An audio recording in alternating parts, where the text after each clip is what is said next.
Bem, nesse vídeo de hoje eu vou fazer alguns esclarecimentos acerca do que eu considero importante para você compreender o conteúdo do famoso livro Manifesto do Partido Comunista. Uma leitura adequada, com interpretações adequadas. Para isso eu separei alguns prints de algumas partes que eu considero importantes do livro, para que você possa ver corretamente o sentido do que está escrito ali e possa entender, né, os perigos que rondam o Brasil e o mundo, né? Mas antes disso, eu quero agradecer aqui as diversas pessoas que têm contribuído com o canal, né, na compra do livro, né, Novos Fundamentos Epistemológicos do Direito Penal e da Criminologia, e também depositaram alguns valores. Às vezes as pessoas depositam até um pouco mais do valor do livro e avisam por e-mail de que aquele valor excedente é também mais uma contribuição ao canal. Pessoas de diversos estados têm contribuído, têm comprado o livro e contribuído, interior da Bahia também, né? E eu quero deixar aqui meu sincero agradecimento por essa contribuição. Afinal de contas, o seminário ele é um sistema, né? Site, Facebook, Instagram, o próprio canal. Então tudo isso requer algum custo, inclusive para comprar novos equipamentos, comprar novos editores de vídeo, que alguns são gratuitos, mas outros são pagos, enfim, né? Queria também fazer um alerta aqui. Eu tenho recebido algumas queixas, e isso não é novidade, né, que são pessoas que se inscrevem no meu canal e depois aparecem como não inscritas.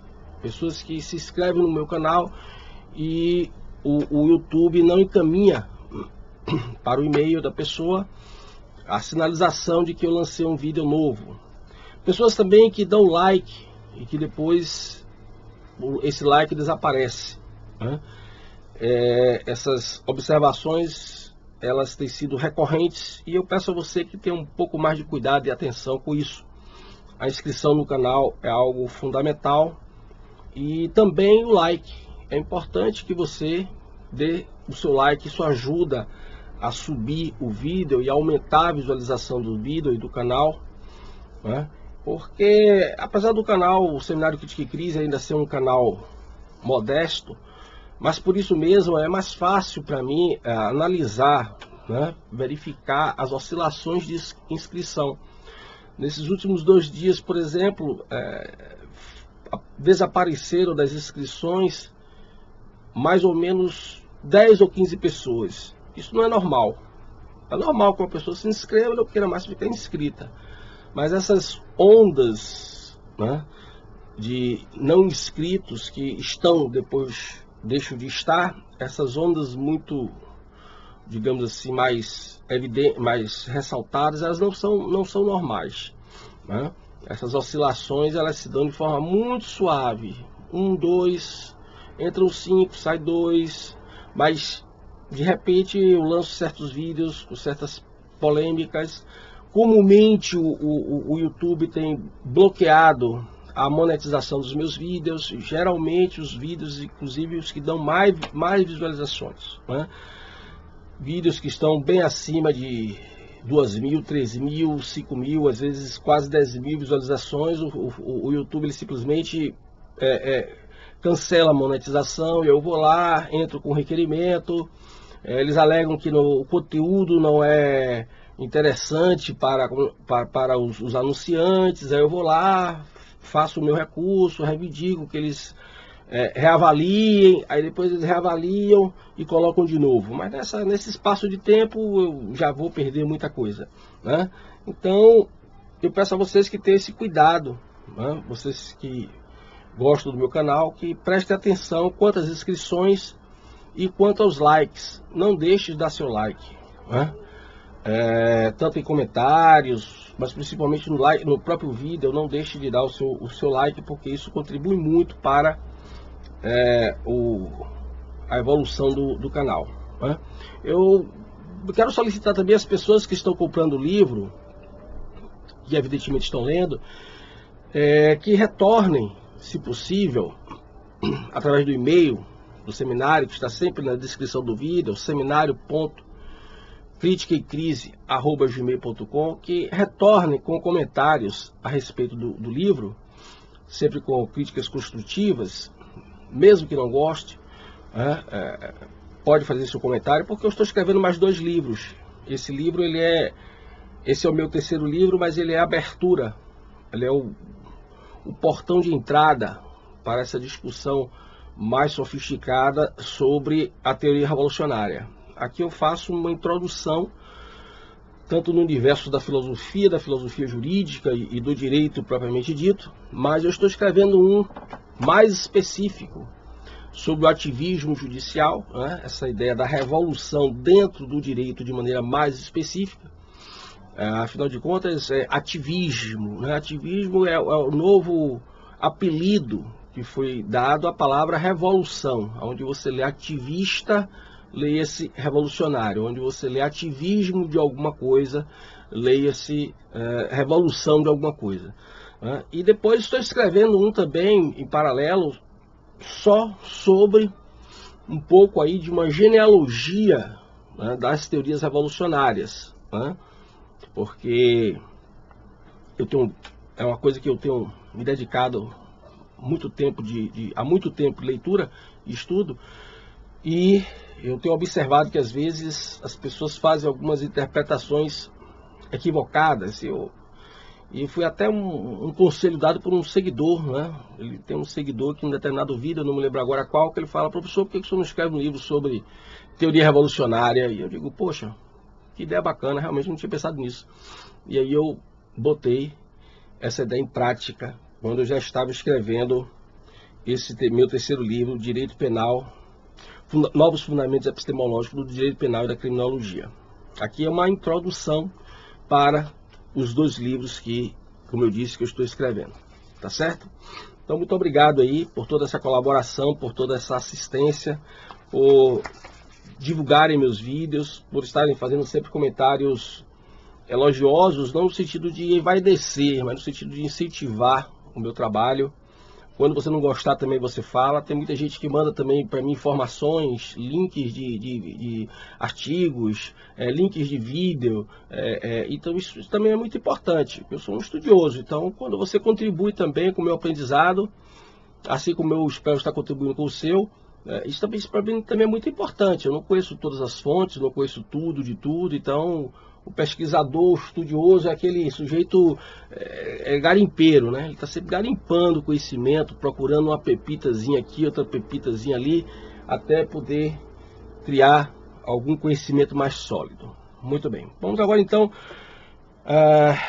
à introdução, né, dessa abordagem sobre a questão do manifesto do Partido Comunista. Bom, para isso eu fiz aqui selecionei aqui, tá, uma breve retrospectiva para tentar mostrar para você a complexidade do que está ali naquele manual revolucionário, né, porque o Manifesto Comunista ele vai sintetizar todas as ideias revolucionárias que já vinham desde então, né, desde o tempo das heresias, mas fundamentalmente quando chega ali pelo século XVIII, que eclode a famosa Revolução Francesa, né, e essa experiência da Revolução Francesa, dentre outras revoluções, né,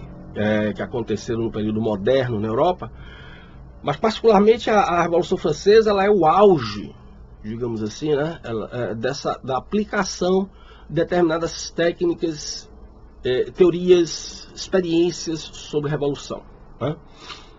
E quando chega no século XIX, então, o Marx e o Engels eles são incumbidos de organizar estas ideias, né, para poder esse livrinho, um manifesto, esse livrinho, esse compêndio, ele se tornar uma referência, que realmente é o que veio a se tornar, uma referência em termos de instruções para todos os movimentos revolucionários dali para frente, até os nossos dias. Sendo que, por que a importância desse compêndio? Exatamente porque, além de agregar de forma bem articulada essas principais ideias revolucionárias, também essas ideias revolucionárias estariam adaptadas, né? Aqui isso é muito importante, adaptadas a esse novo contexto da Europa, que estava passando por algumas transformações que já se sabia que seria o prenúncio de uma tendência permanente, que foi exatamente aquilo que costumou se chamar de Revolução Industrial.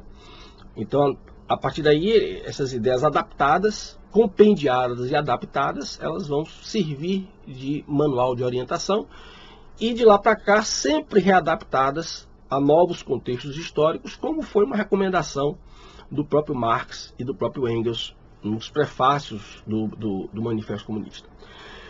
Para isso eu separei aqui 2 livrinhos com algumas passagens que comumente eu tenho citado eles para vocês, colocado como referência bibliográfica nos meus vídeos, né? As Forças Secretas da Revolução, do Léon de Ponsins, né? E A História Secreta do Ocidente, de Nicholas Hager, né?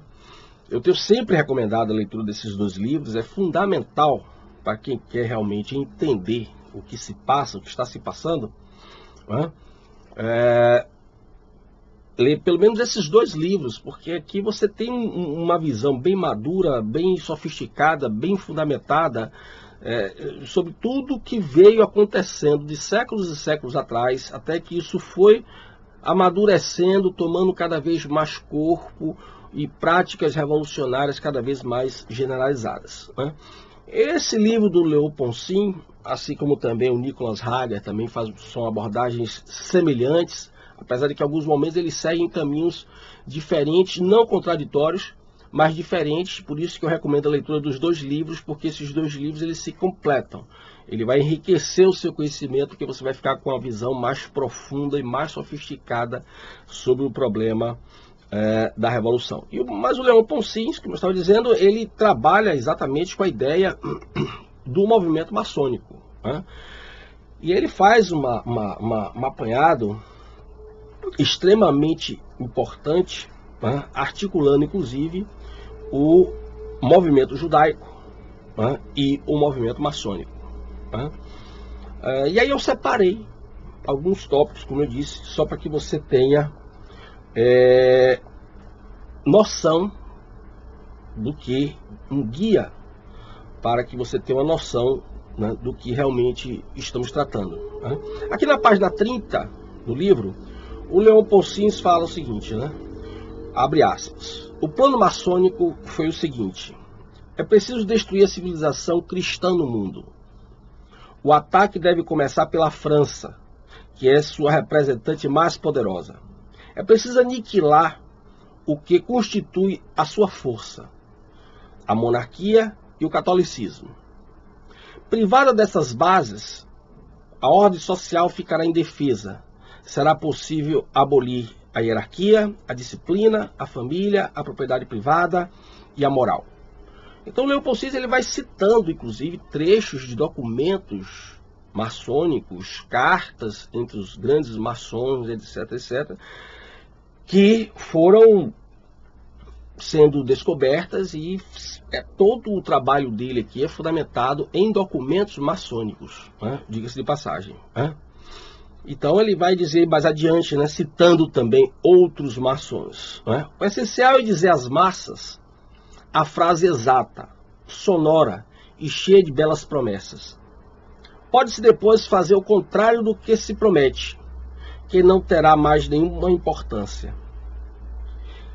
Sirvam de exemplos as 3 palavras de origem maçônica: liberdade, igualdade, fraternidade, que serviram para destruir a França. Então, aí você começa a perceber a importância de nós entendermos realmente o que é o conteúdo da ideologia, né? Por que a ideologia é algo nocivo ao ser humano e por que a ideologia é um discurso falso a respeito da realidade? Porque ela é uma construção, né?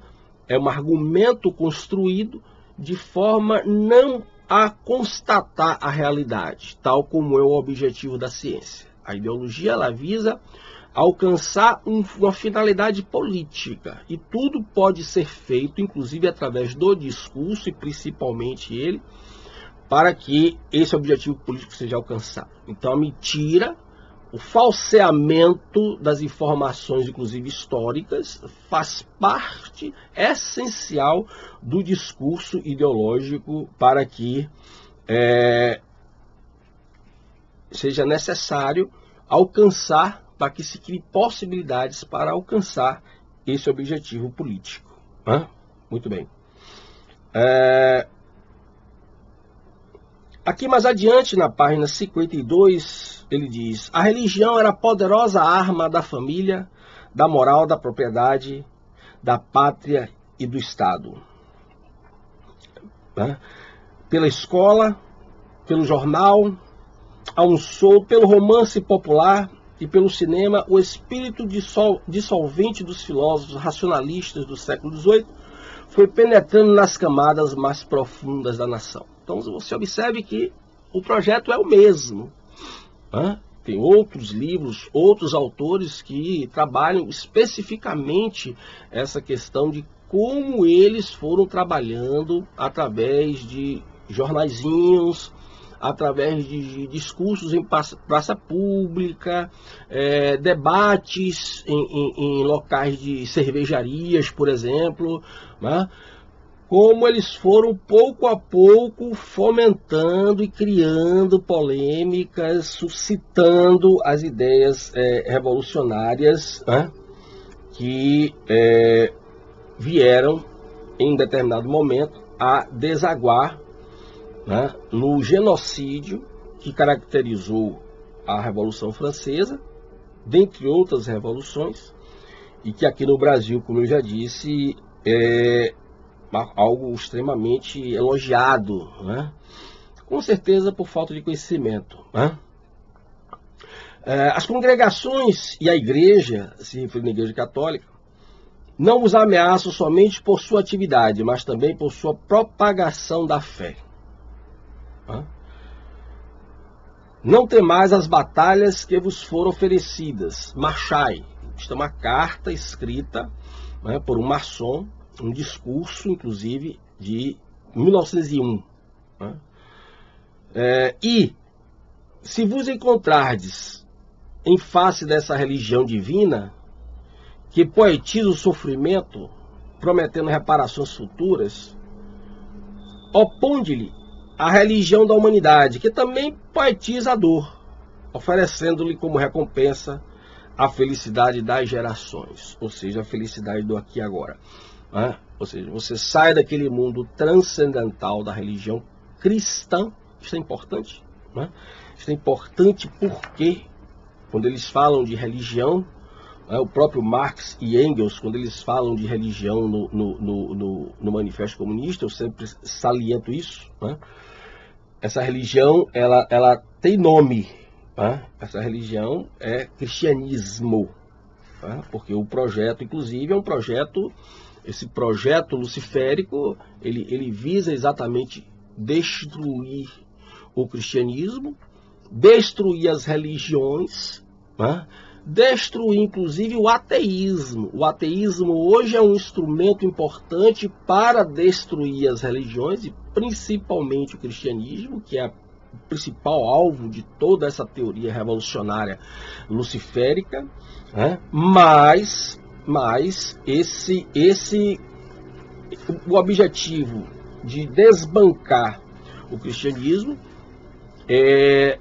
visa fazer com que, num futuro próximo, possa a humanidade estar preparada para adorar e se tornar adepta do que eles chamam de a religião pura.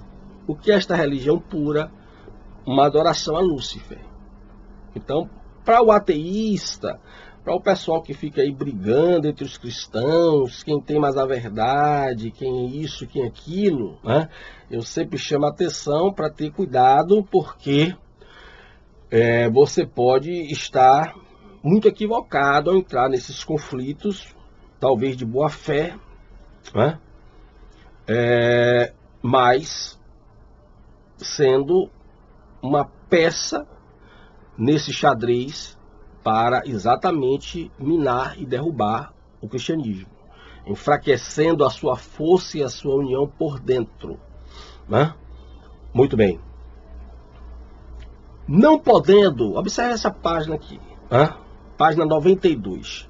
Não podendo abater de um só golpe o mundo cristão, a maçonaria avança gradualmente, aliando-se com países protestantes contra as nações católicas mais fortes, graças à unidade da direção romana. Ou seja, havia um grande temor com relação à Igreja Católica por conta exatamente da capacidade que a Igreja Católica desenvolveu de se estruturar enquanto, né, instituição, né? Daí porque vem, inclusive, um dos seguidores do último vídeo pediu até um comentário sobre algo que eu falei, venho falando, né, sobre a questão da grande prostituta, né? Essa versão de que a Igreja Católica é a grande prostituta, eu já trabalhei isso em mais de um vídeo, inclusive, isso é uma versão protestante maçônica, a influência da maçonaria dentro das seitas protestantes que trabalham o tempo todo doutrinando seus adeptos para a pejoração da igreja, né?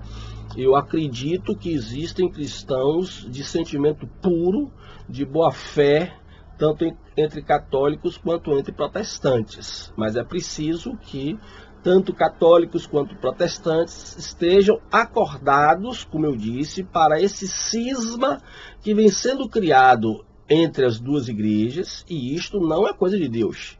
Com certeza isso é coisa de Deus, né?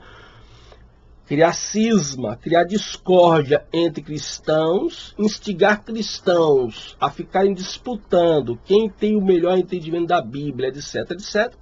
Isso não é coisa de Deus, né? Quem provoca cisma, quem provoca rupturas, quem provoca rivalidades, né, é Satanás. Então você tenha cuidado, porque você está de boa fé, você está ali com o seu coração puro, mas, como eu disse, você pode estar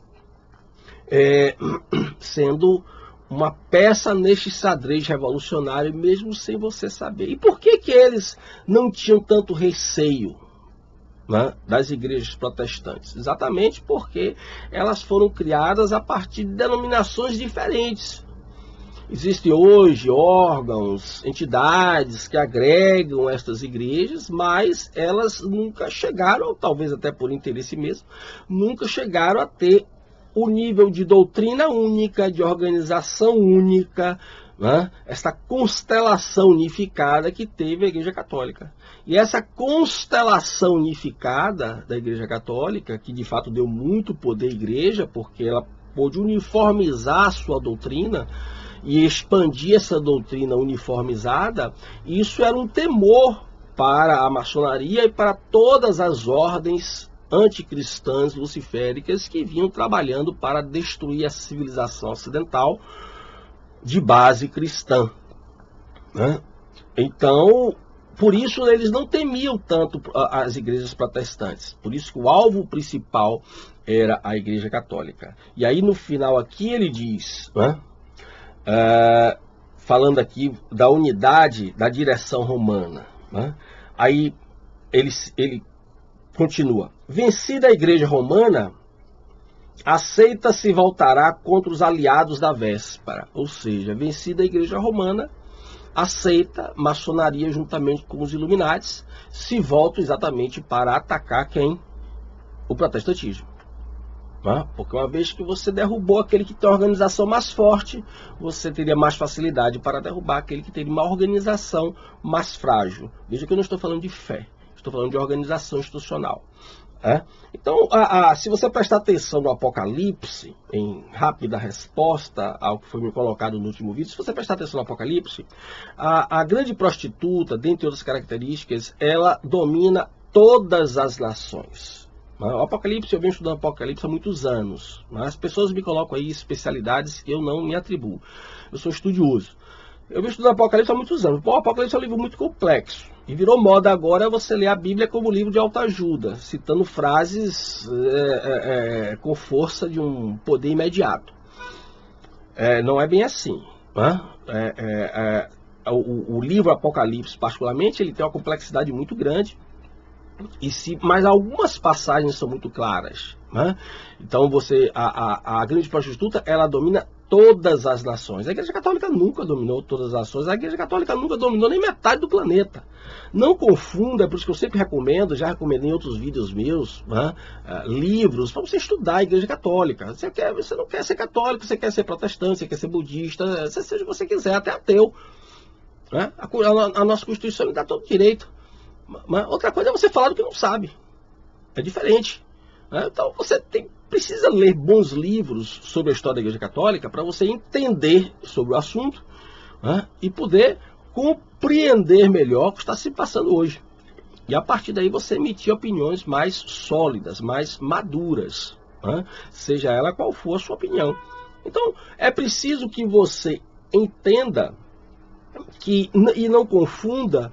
Quando a Igreja Católica mandava representantes das suas ordens internas, como os franciscanos, os jesuítas, os beneditinos, para a famosa catequese, para expandir o cristianismo em outros lugares, inclusive na Ásia, não confunda isso com o poder estatal, com o poder político. Se você for estudar direitinho essas expansões, você vai ver que muitas vezes padres foram torturados, padres foram mortos, padres foram canibalizados, aqui no Brasil, inclusive, com os índios. Então, não é bem assim como se conta. Então, qual foi a única instituição que dominou o mundo até hoje? Até hoje, a única instituição que domina todas as nações chama-se Organização das Nações Unidas.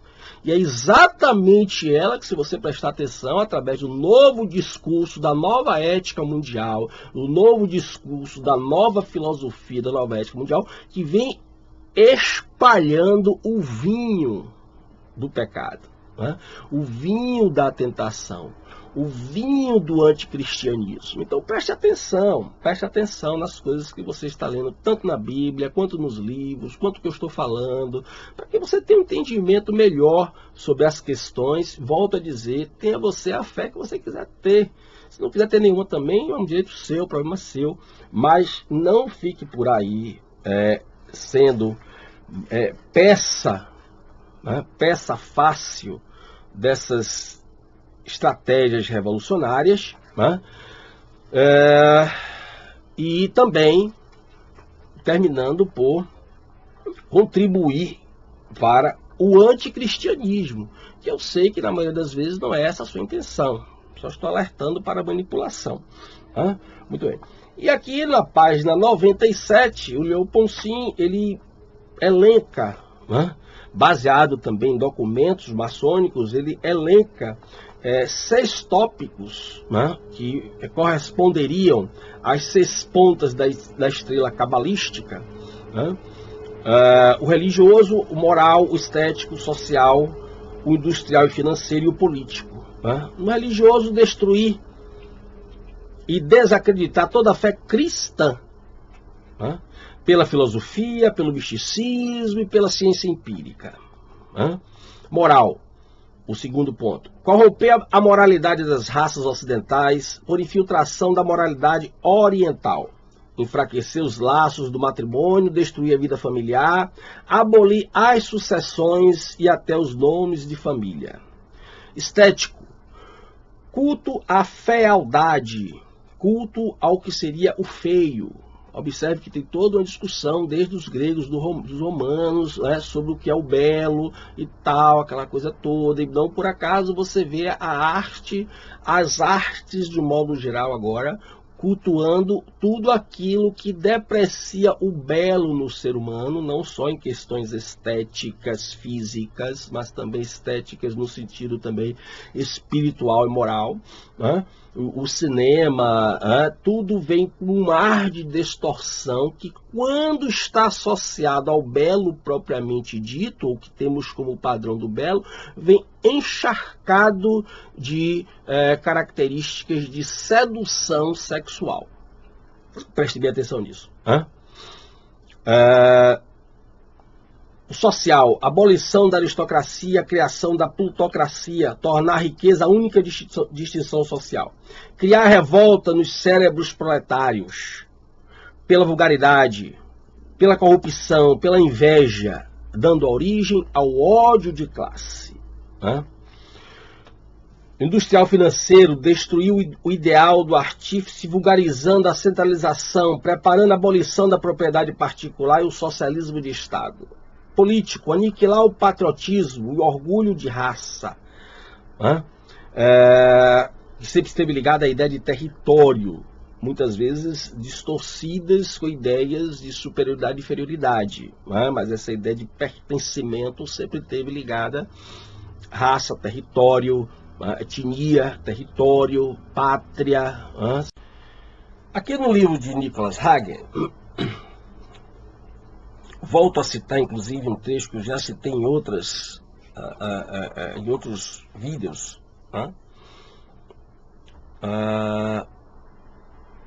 Pode ser que Weishaupt e Rousseau estivessem errados, mas seu utopismo moldou incontáveis revoluções desde 1776 e ainda hoje tem enorme influência. Já nos referimos aos principais objetivos dos Illuminati de Weishaupt, que estão sendo conquistados rapidamente. Abolição da monarquia e de um governo organizado, abolição da propriedade privada, abolição da herança, abolição do patriotismo, abolição da família, isto é, do casamento, da moralidade, da instituição da educação comunal e criação da educação comunal das crianças. Nós vamos ver como é que isso está no manifesto. Abolição de todas as religiões. Então você está vendo aqui que, eu vou lhe mostrar com mais detalhe agora, que o que está no manifesto não passa de um plano maçônico que foi readaptado, reelaborado para que ele pudesse ganhar mais desenvoltura a partir do século XIX. Bem, então aqui estamos nós, no início dessa análise a respeito do manifesto do Partido Comunista. Mas eu preciso dar para você ainda algumas noções do porquê que ocorre essa relação entre o movimento revolucionário e as questões, como eu genericamente costumo falar. É importante você perceber com o mais detalhe possível esta relação com a Bíblia, mesmo que por oposição. Então você está vendo aqui, no Gênesis, e Deus criou o homem à sua imagem, a imagem de Deus criou o homem e a mulher os criou. Então você observa aí que existe toda uma discussão, inclusive envolvendo uma mitologia muito ampla, que se repercute inclusive em outras mitologias, outras searas de outras civilizações, que é a respeito do demônio Lilith, que teria sido exatamente esta primeira mulher criada por Deus, que teria se rebelado contra Deus e, fundamentalmente também, muito importante, contra Adão, contra o marido. E você vê que no Gênesis 2, depois que Eva foi criada da costela de Adão, então Adão disse: esta agora, osso dos meus ossos, carne da minha carne. Esta será chamada mulher. Portanto, do homem foi tomada. Quer dizer, então, você tem aí a construção de uma ideia de que havia uma primeira mulher antes de Eva e que esta mulher se rebela, né, e vai ter castigo, como você está vendo aqui nesse quadro, né, nessa pintura. O castigo vai ser exatamente ela viver atormentada, amarrada, né, numa árvore. Muito bem, como eu já disse, há uma grande discussão sobre essa mitologia de Lilith, que eu não vou me aprofundar nisto aqui agora, mas só para você ter algumas noções. E por que que isso é importante? Exatamente porque o movimento feminista, ele vai exatamente na medida em que todo movimento revolucionário está inspirado em Lúcifer. Em algumas traduções você vê Lúcifer, em outras traduções você vê Satã. Dentro da demonologia existe a diferença entre o luciferianismo e o satanismo, né? Mas o fato é que, para fazer jus à preponderância da imagem da mulher, o movimento feminista ele vai se basear exatamente em ter como inspiração o demônio Lilith, né? Se você observar bem, Lilith já é muito bem cultuada dentro de toda a imagem pós-moderna, principalmente a respeito da mulher, né? Só que aqui tem dois detalhes importantes que você precisa entender. Ao contrário do que geralmente as mulheres pensam, o feminismo ele vai aparecer exatamente para fortalecer esta ideia da mulher rebelada, né?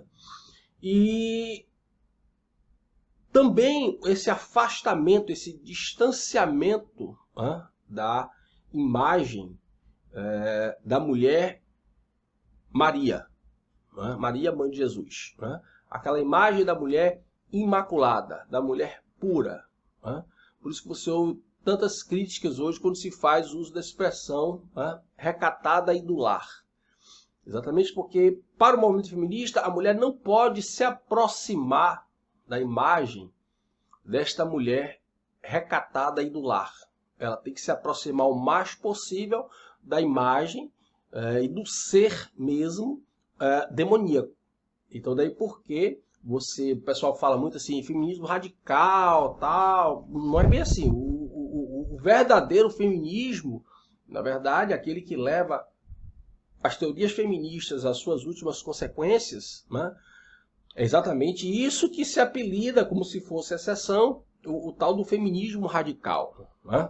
A Kate Millett, que escreveu Revolução Sexual, que foi política sexual, desculpa, que foi considerado o manifesto comunista do movimento feminista nos anos 60, a Kate Millett diz, não fomos nós que tiramos a mulher do lar, mas somos nós que temos que mantê-la fora do lar. Ou seja, como eu expliquei no vídeo anterior, dando sequência a esse, a reprodução da queda, a reprodução da desobediência a Deus fundamentalmente e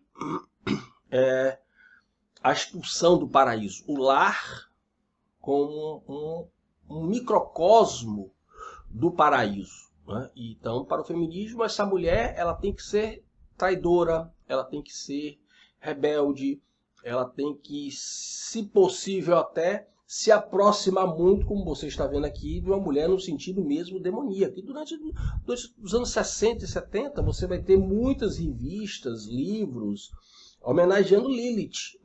Homenageando Lilith, exatamente esta mulher demônio, que seria o tipo ideal da mulher para o movimento feminista. Aqui você tem também a imagem, o símbolo do feminismo.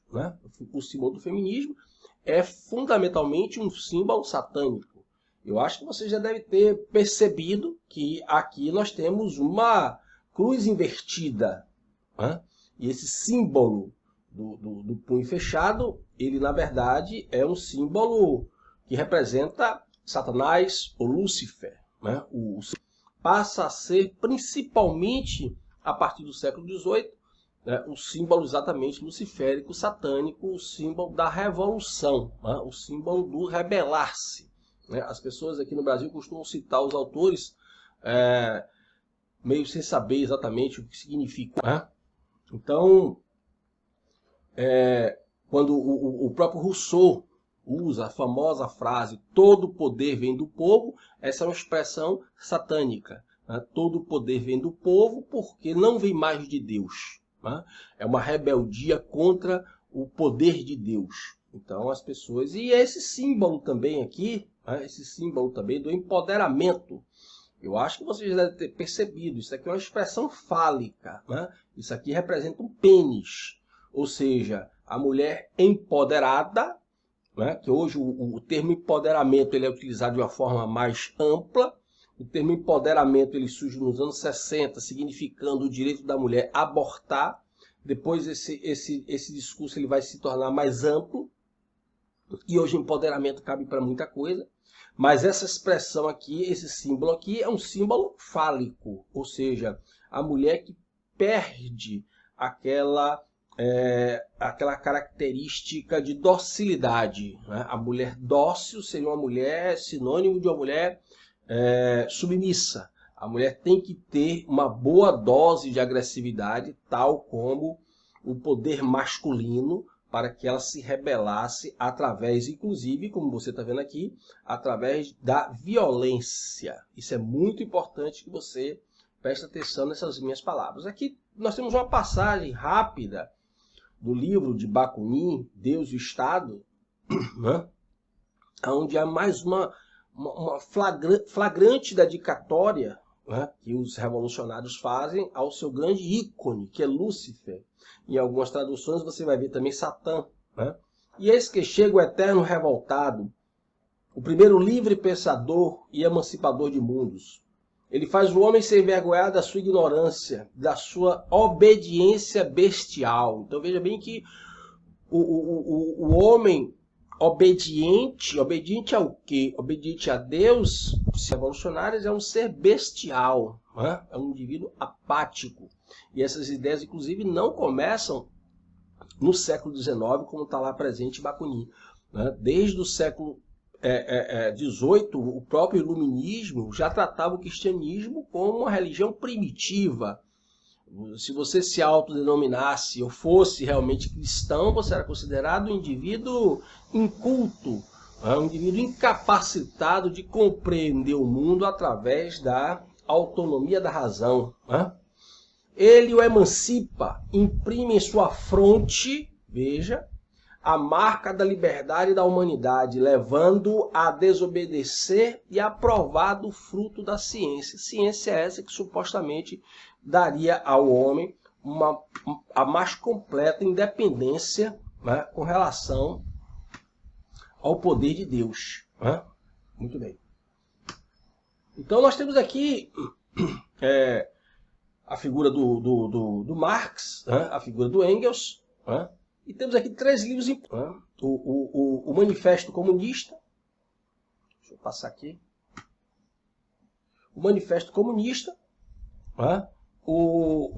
A Sagrada Família. Esse livro é muito importante. É um livro que tem uma certa complexidade teórica, mas é muito de ser lido. E mais adiante, uma síntese feita pelo próprio Engels, né, que ele reproduz em parte muitos dos argumentos da Sagrada Família, que ele escreve inicialmente com Marx, a origem da família, da propriedade privada e do Estado. Bom, em regra, esses 2 livros escritos, um bem no início da carreira entre os dois e o outro já quando Marx morre, está morto, é que ele vai escrever, o Engels vai escrever esse livro sozinho, você tem aí uma questão muito importante que é, o que nos interessa aqui, é ver o casamento como, segundo eles, a primeira forma de relação de exploração. Né? Daí porque a mulher, segundo eles, deveria ser uma prostituta, mas uma prostituta liberta. O problema para Marx e Engels é que a mulher casada é uma prostituta explorada. Veja bem que a imagem que eles têm da mulher é de uma mulher vulgar, nunca daquela mulher recatada e do lar. A mulher recatada e do lar seria uma mulher alienada, seria uma mulher escrava, seria uma mulher vítima da exploração do seu marido. Né? Então, o movimento feminista, inspirado no marxismo, evidentemente, ele vai pegar toda essa bagagem ideológica e transformar nessas teorias nesses argumentos feministas que nós conhecemos. Né? Bem, então aqui nós temos, logo para esclarecer um detalhe importante, o manifesto ele não foi simplesmente escrito por Marx, por isso que ele tem Marx e Engels. Por quê? Porque em 1847, a Liga dos Justos, que depois veio se tornar a Liga Comunista e depois o Partido Comunista, né? A Liga dos Justos, que era um braço da maçonaria, a Liga dos Justos ela encomenda a Marx, depois nós vamos ver que eles falam isso, né? Encomenda, como eu disse antes, a elaboração desse manual de instrução revolucionária. E o Engels escreve, então, Princípios do Comunismo. Isso aí você pode pesquisar no Google, na internet, você vai descobrir isso facilmente. Né? Muito bem. Esse Princípios do Comunismo são alguns pontos que Engels elenca que se tornaram a viga mestra do manifesto, que é passado para Marx, para que Marx elabore esse manifesto, ele dê todo aquele requinte, porque havia um interesse da maçonaria, e por conseguinte da Liga dos Justos, que a estrela maior, né, aquele que ganhasse mais projeção, fosse um judeu, que era exatamente a situação do senhor Karl Marx. Né? Daí porque ele sempre é enfatizado nas teorias que até foram apelidadas com o nome dele, né, as teorias marxistas, mas na verdade tem muita gente que diz aí que, eu estou falando de autores estrangeiros que mostram que, na verdade, todas as principais ideias do tal marxismo, que deram origem ao comunismo, na verdade foram ideias de Engels. Né? Todos dois financiados pela maçonaria. Aqui nós vamos começar a perceber rapidamente uma ideia muito importante, que é o fato de que ele começa a fazer uma relação entre o escravo e o proletário. Né? O escravo seria, na visão deles, seria algo melhor que o proletário. Né? O escravo pode, portanto, levar uma existência melhor do que a do proletário. Você está vendo aqui? Está escrito. Né? Mas o proletário pertence a uma etapa superior ao desenvolvimento da sociedade, e ele próprio numa etapa superior do escravo. O escravo liberta-se ao abolir entre todas as relações de propriedade privada apenas a relação de escravatura, e ao tornar-se assim ele próprio proletário. O proletário só pode libertar-se ao abolir a propriedade privada em geral. Veja que isso aí tem uma ideia, preste bem atenção, tem uma ideia diabólica nisso aí, né? Por quê? Qual é o argumento dele aí? O argumento dele é o seguinte: o Partido Revolucionário, né, o grande príncipe na ideia de Maquiavel e depois associada por Gramsci, né, o partido dito, ao tirar você da condição de proletário, estaria lhe tirando de uma condição pior do que a de escravo. Né? O escravo pode, portanto, ter uma existência melhor do que a do proletário. Então, ao tirar você para uma condição de escravo, mas escravo de quem? Escravo do Estado. E depois a gente vai ver como é que isso está no manifesto. Né? Então, na verdade, o revolucionário e o seu partido estariam lhe fazendo uma grande benfeitoria. Daí porque vem a ideia de quando você se rebela, quando você resiste à revolução e a esse líder messiânico, o revolucionário, você está sendo, na verdade, um ingrato. Né? Porque ele está te levando de uma condição pior que a do proletário para uma condição melhor que a condição do escravo, porém do Estado. Né? Isso estaria justificado também na ideia de que na relação na existência do proletário, ele estaria sendo explorado por uma outra pessoa, o chamado dito burguês. Nesta situação agora de um escravo, ele não estaria sendo explorado por ninguém. Ele estaria apenas escravo dependente do Estado, que por sua vez, ao substituir Deus, como eu já esclareci no vídeo anterior, ao substituir Deus, esse Estado partido, estaria pensando o melhor possível, planejando, substituindo Deus, planejando o melhor possível para a vida desse escravo, agora liberto de uma condição muito pior, que seria a do proletariado, né? A condição de proletário. Muito bem.